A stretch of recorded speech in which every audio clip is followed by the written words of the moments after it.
Okay, so today we're going to talk about congruent triangles. So just like we talked about congruent segments and congruent angles, when the triangles are congruent, all the parts of two triangles are going to be exactly the same. So all the angles are going to be congruent to each other, and all the corresponding sides will be congruent to each other. So we're going to identify congruent figures and corresponding parts, which are all the matching angles and matching sides of triangle. And we're going to prove that two triangles are congruent by showing that all three sides are congruent to the other three sides of the other triangle, as well as the three angles are congruent to the three angles, right? So when we talk about segment, just like we talked about congruent, just like we talked about segment congruence and angle congruence, when the two shapes, two figures are congruent, that means they are exactly the same size as well as the shape. So the two triangles are congruent. If you can take one triangle and put it on top of the other one, it should match up exactly the same, right? So all the sides are same length and all the angles are same measurement. So these two are not congruent, obviously. They're both squares. I know it's not perfect, but this square is a lot smaller than that square. So this would not be congruent. So they're same shape, but they're not the same size, right? And obviously the triangle would not be congruent to the square because they're not the same size. They're not the same shape, right? So the corresponding angles are all the angles that match each other. And so sometimes the pictures are turned or flipped or totally in a different location. So you have to be careful. And so one of the ways that you need to be careful is look for how the two triangles are written. And so the order of the letters here, like A, B, C, and D, E, F, that shows which angles are corresponding and which angles will be congruent. So if I write ABC, that means A would be congruent to D, and that's the way it is on the picture. B is congruent to E, because those are the letters in the middle. So that those two angles are congruent. And C and F are congruent because that's the last letter on both triangles. So C and F are congruent. So sometimes the picture may not be easily identifiable between the two triangles. And so you have to match the letters with the corresponding angles, which are the matching angles that are congruent. So angle A is congruent to angle D, and angle C is congruent to angle F, and then angle B is congruent to angle E. Likewise, their corresponding sides will also be congruent. So this is actually a little more difficult, but again, look at the letters, right? And also the pictures, if it's exactly the same kind of shape and put it in the correct order, then it's easy to match up. But sometimes you're going to have to like twist it or turn it or flip it or rotate it or things like that, depending on how the shape is drawn. But again, the letters are important to identify here as well. So notice AB are the first two letters and DE are the first two letters. So segment AB is going to be congruent to segment DE, right? BC is the second and third letter, so that's going to be congruent to segment EF. And then the first and last one, segment AC, is congruent to segment DF. So sometimes it's not that obvious on the picture, so you're going to have to look at the congruent statement to make sure that you match the correct parts together. Okay, so that's going to be very important, especially if the picture is not really clear. All right, so this is how we match up the corresponding angles and corresponding sides. So notice the picture is sort of rotated, right? So these two are congruent. However, they're not, nicely organized. But if you rotate this triangle ABC, right? And if you rotate it and match it up here, it would match up exactly the same. So notice how they are identified on the picture, right? Notice angle A has 3 arcs, and then here, angle P has 3 arcs. So A actually corresponds to P, right? Those are the congruent angles. So notice how I wrote A in the first one, and then P on the first one. And then notice B has 2 arcs and Q has 2 arcs. So those are the corresponding angles. So B is in the middle, Q is in the middle. And then C is the last one with one arc, and then obviously R is the last one with one arc. So triangle ABC matches with, and congruent, remember that's the congruent symbol right there. And so that's congruent to triangle PQR, right? So notice it's not so easily identified on the picture because it's rotated. But again, you can look at the letters in order to identify the corresponding parts. So the angles, the corresponding angles will be A matches with P, so they're congruent. Angle B matches with angle Q, they're congruent. Angle C matches with angle R, so they're congruent. Again, look at the location of the letters, how you're writing the letters in order, and then match up the same letter in order. So if you do that, it's easy to match up the side. So sometimes it's not that easily identifiable on the sides, but match the letters in order. So AB, segment AB, is the first and second letter, so that's congruent to segment PQ. And then BC, segment BC, matches with segment QR. And then the segment AC matches with segment PR. So that's how you identify the congruent angles and congruent sides, by matching the congruent parts and putting the congruent triangles in order with the matching angles. And that's, so you use the order of the letters to identify the matching sides, which will be easier to identify that way.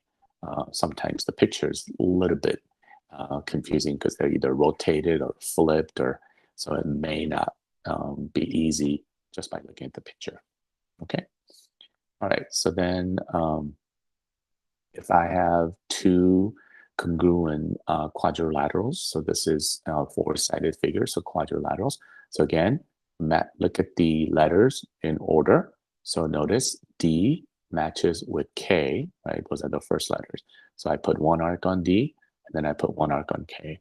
And then notice E and L are the second letters. So notice I put two arcs for the E, and then two arcs for the L. So those are the matching angles, matching parts, corresponding parts.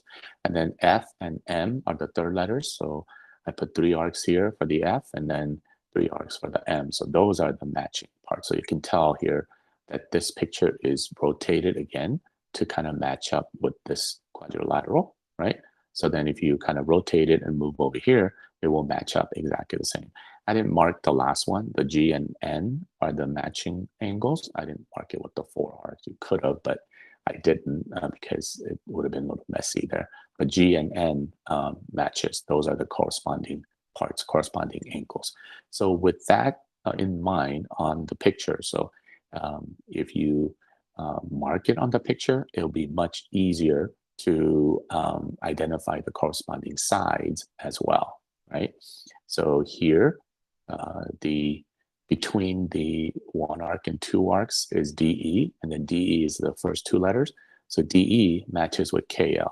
So DE matches with KL, right?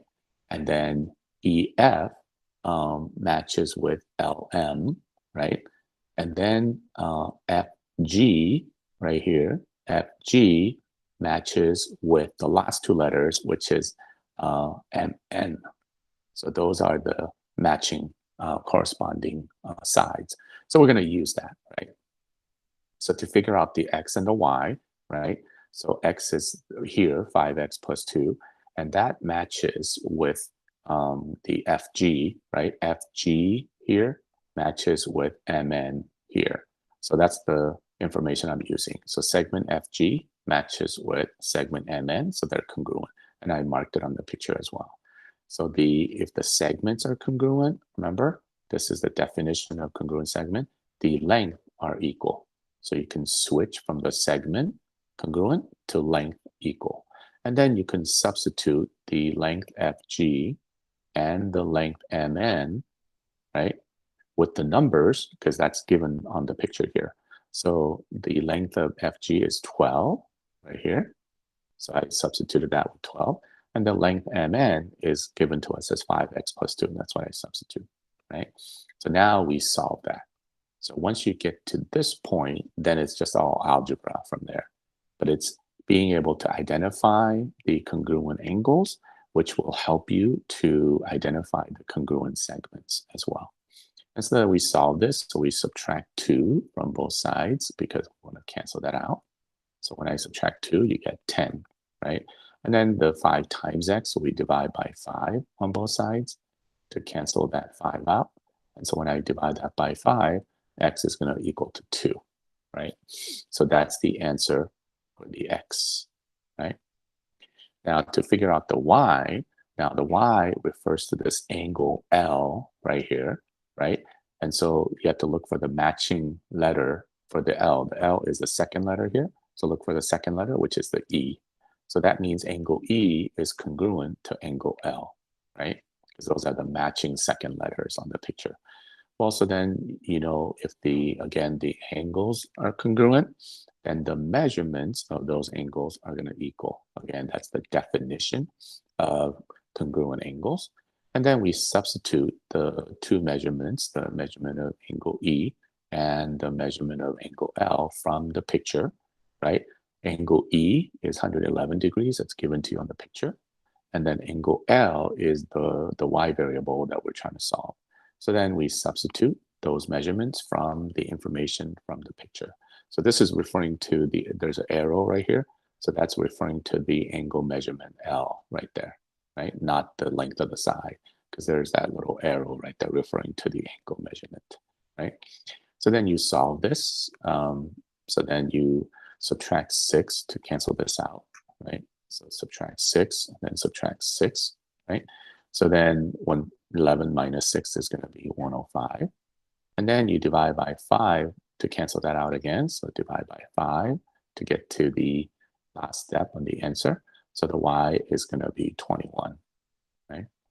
So we were able to solve x and y looking at the picture, and notice that the picture is a little rotated to, match it up to the second quadrilateral here.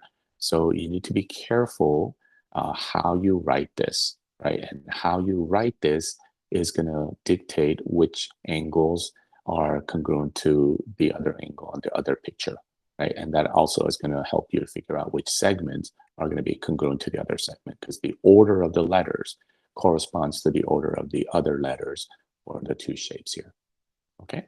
So be careful how you write this. You can't just write it in any way, any order. You have to match up the letters here according to the corresponding angles on the two pictures. Okay. All right, so then we can solve problems like that just by matching the angle on the sides. So this is something that's about a third angle theorem. So if I have two triangles like this, right? The third angle theorem is saying if I have these two angles on one triangle congruent to the other two angles here, if I know two of the angles are congruent, then that automatically makes the third angle here congruent to the third angle here. So that seems kind of obvious, right? But that's the third angle theorem. Given two of the angles here are congruent to two of the other angles in the other triangle, that makes the third angle here automatically congruent to the third angle there. So that's using the third angle theorem, okay? All right, so then let's use the third angle theorem to figure this out here. So if I give you these two pictures with the information there, you could use the third angle theorem to figure out the x here in the problem. Now notice these two angles are marked, right? One arc, two arcs. And so that's congruent to these two angles, one arc, two arcs, which means according to the third angle theorem, this angle W is going to be congruent to this angle X, because that's the third angle that's left, right? Two angles are already marked congruent. So whatever is not marked, you can mark them because they will be congruent according to the third angle theorem, right? So if these two angles are congruent, well, that means their measurements are going to be equal. And that's the information that we've been using, right? As soon as the angles are congruent, the measurements are equal, right? And so then we have to figure out what the measurement of angle W is using the triangle sum theorem, because I know this is 54 and 67, right? So the whole thing, the triangles add up to 180. So if I subtract 180 minus 54, and minus 67, that's going to give you 59 for the third angle measurement of W here. So if you add 54 and 67, that's going to be 121, and 121 plus 59 is going to be 180 degrees, right? So you need to kind of figure out what the measurement of that angle W is using the triangle sum theorem, right? So then you know that the measurement of angle X here has to also equal to 59 degrees because they're congruent to each other, right? That's the third angle theorem, right? So using the third angle theorem, you know the measurement of angle W here has to be equal to the measurement of angle X here because they're congruent, right? We already established that it's congruent by the third angle theorem, right? So then you substitute measurement of angle W with 59 because we already figured that out. So you have to kind of figure that out, right, first. And then you substitute the measurement of angle X with 4x minus 5. That's what's given to us. And then you add 5 to cancel that out on both sides, right? So when you add 5 to 59, you get 64, right? And then since this is 4 times x, you divide by 4 on both sides to cancel that out. So divide that by 4. And so 64 divided by 4 is going to be 16. So x is going to be 16 using the third angle theorem that we just looked at, okay? And then also we use the triangle sum theorem from last time because we know that all triangles, the three angles inside the triangle always adds up to 180 degrees. And so that's the information that's very important that you remember, okay? All right, let's take a look at another example here. So if I give you these two triangles that are kind of connected here in the middle, how do we decide whether these two triangles are congruent or not? And how do we justify, which means how do we show or explain or prove that these two triangles are congruent? So then you have to show that all three angles are congruent. You have to show all three sides are congruent, right? Well, first of all three sides are congruent because it's marked right here. So the three sides are congruent, so that's congruent. And then this is congruent, right? And then the 3 slashes congruent to the 3 slash, right? Now, so the 3 sides are congruent. Now we can write it all out, right? Saying that each segment here is congruent to the other matching segment, right? So the 3 sides are all good. It's already marked. Now we know this angle, 81, is congruent to that angle, 81, right? So we know that angle D is congruent to angle H, right? Because that's marked 81 degrees, 81 degrees. Now, we don't know what the other angle is here and what the other angle is here, and then we don't know what these are. However, if you think about vertical angle theorem again, so we know these are two triangles, but just think of this as two lines intersecting. And this angle here and that angle on the other side, they're vertical angles, right? So just think about two lines intersecting. Also, the vertical angles are congruent, so which means that angle, now, so be careful how you write this. You can't just write angle F because there's two angles here. So then you say angle D, F, E is congruent to angle. Now, remember, D matches with H, right? So you want to write matching the D with H. And then this F on this side, so F matches with F, but you got an F angle on the left side, you got the F angle on the right side, and then G, right? So that means these two angles, the DFE on the left side and then HFG on the right side, are congruent, and they're congruent by vertical angle theorem, right? So that's the vertical angle theorem. So that those two angles are congruent, utilizing the vertical angle theorem, which says that all vertical angles when two lines intersect are congruent. So therefore, since these two angles are congruent to those two angles, well, the third one has to be congruent. So angle E has to be congruent to angle G by the third angle theorem that we just looked at. So that means angle E is also congruent to angle G by the third angle theorem that we just looked at, right? because we established two angles are congruent, so the third one is automatically congruent, right? So then we establish all three sides are congruent, we establish all three angles are congruent, so therefore now we say triangle. Now order is important here, right? So make sure you match the order. So D matches with H, right? We did that already here. So D matches with H, and then F matches with F, and then E matches with G. So triangle DFE, so DFE is congruent to triangle HFG. Okay, so make sure you write the two triangles that are congruent in correct order. So the matching letters have to make sure that they're congruent to each other. Okay, so three angles are congruent, three sides are congruent, therefore the three triangles are exactly the same, so they are congruent to each other. Okay, all right. So then, this is basically the same thing. I just kind of explain all that, but just like I explained it, you can, instead of doing two column you can do paragraph proof, which is basically writing out everything that I kind of explained, right? So you write out all the congruent sides like this, right? And then you explain that the two angles are congruent by vertical angle theorem. That's what we did.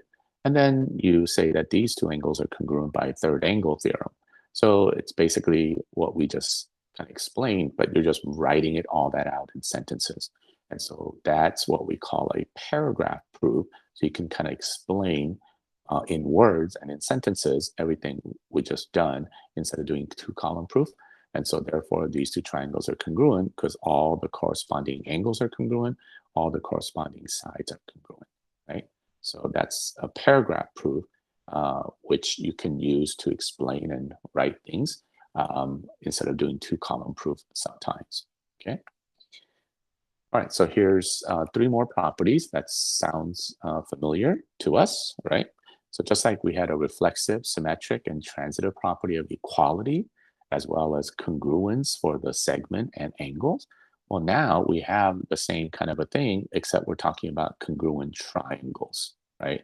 So we had equality with the equation, we had segments, we had angles. Well, now we're talking about the actual shape, which is triangle shape in this case. So notice reflexive is a reflection, which means that everything is exactly the same, right? This triangle ABC is congruent to itself, triangle ABC. I didn't write it here, but triangle DEF is congruent to triangle DEF. That's obvious, right? And so on. Symmetric, you just switch the two, right? So if these two triangles are congruent on the top two, if ABC is congruent to triangle DEF, well, then I can switch the order and I can say, well, triangle DEF is congruent to triangle ABC. So you're just saying the same thing. You're just saying writing in switching and writing in backwards order, right? So that's symmetric when you flip the two sides. Transitive property, remember, is comparing three things. In this case, we're comparing three triangles. So if I know that the first one is congruent to the second one in the middle, and if I also know that the second one is congruent to the third one, well, then you could conclude and make a transition saying that the first one is congruent to the last one, right? So again, the order of the letters is important, right? So triangle ABC is congruent to triangle JKL because the middle one is congruent to both of them, right? So that's the transitive property.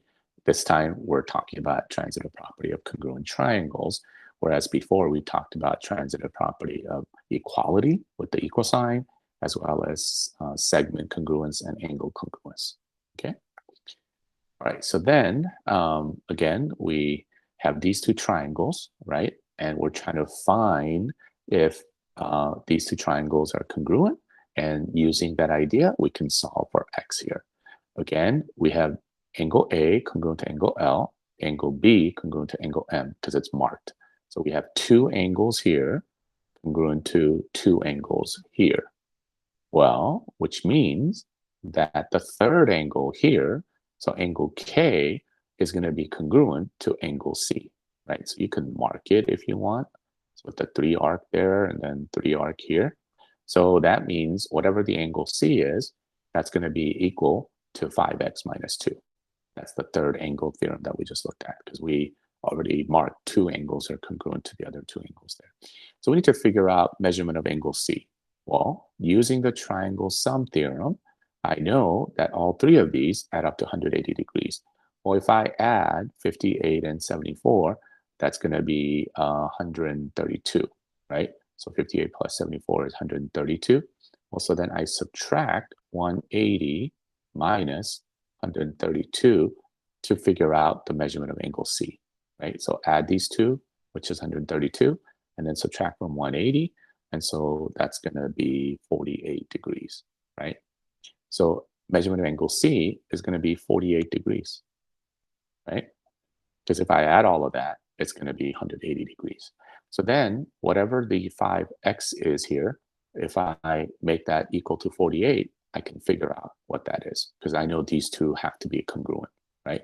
So since angle C is congruent to angle K, their measurements of angle C are going to equal to measurement of angle K. Well, I know the measurement of angle C is 48 degrees.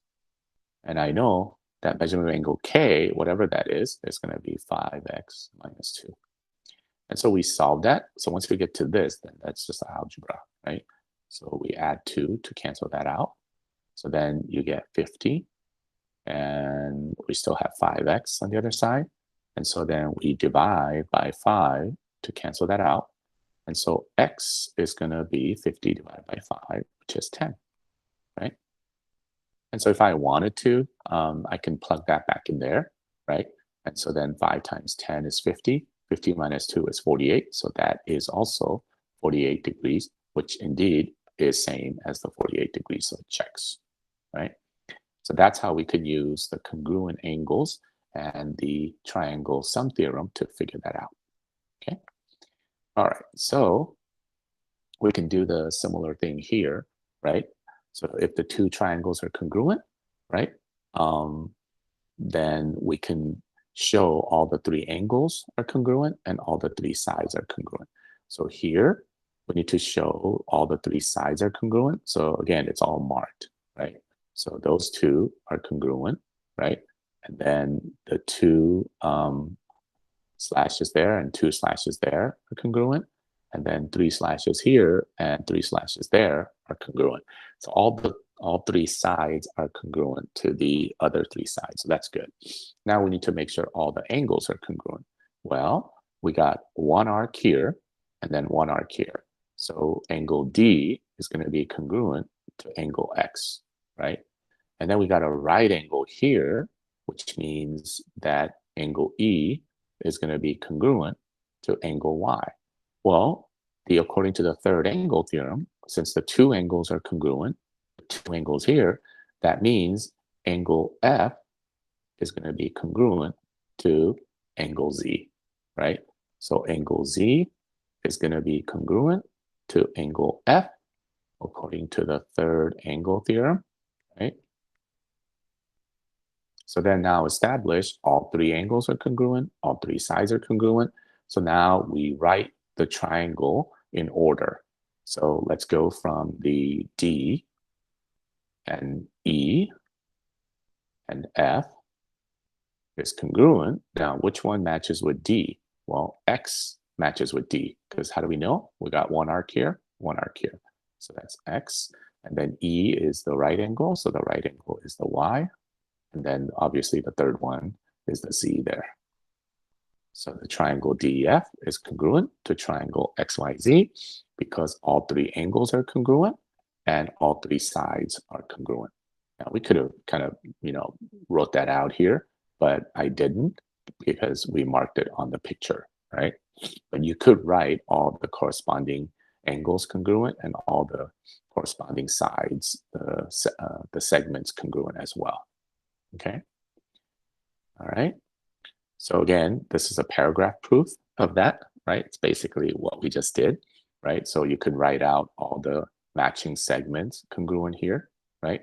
So we have all the matching segments congruent. So all 3 segments are congruent. And then we have the matching angles. So we have 2 of them congruent. And then we establish that the third one is congruent by the third angle theorem. And so we wrote the 2 triangles are congruent, matching the letters in exact order.